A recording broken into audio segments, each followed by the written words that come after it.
Good morning friends, আজকে নতুন একটা ব্লগ নিয়ে তোমাদের সামনে এসে হাজির হয়েছি। এখন সকাল 8টা বাজে। আমি বই পড়তে বসবো, তো বই পড়ার জন্য সামনে খাতা নিয়ে বসে পড়েছি, কারণ পরীক্ষার বেশি দিন নেই, ওটা 1 মাস আছে। সের মধ্যে পরীক্ষার কোনো পড়াটা হয়নি, তো চলো বই পড়া যাক। তো এখন আমার বই পড়া শেষ। আমি এখন ব্যাগের মধ্যে আমার খাতাপত্র সব ঢুকিয়ে রাখবো। ব্যাগের চেন খোলার চেষ্টা করছিলাম, কিন্তু কারণবশত ব্যাগের চেন খুলছিল না।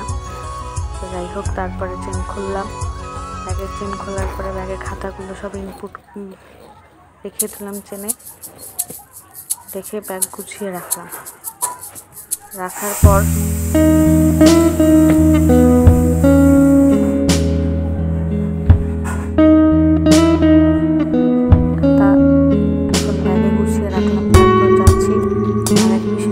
মার কিছু জামা কাপড় দেওয়া ছিল সেখানে। এখন আমি বাড়ির সামনে রাস্তা দিয়ে হেঁটে যাচ্ছি।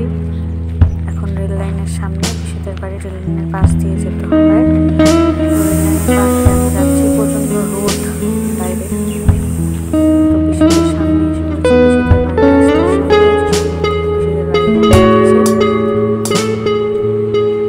এখন আমি পিসিদের গেটের সামনে চলে গেলাম, কিন্তু তারপর শুনলাম যে পিসির শরীর অসুস্থ থাকার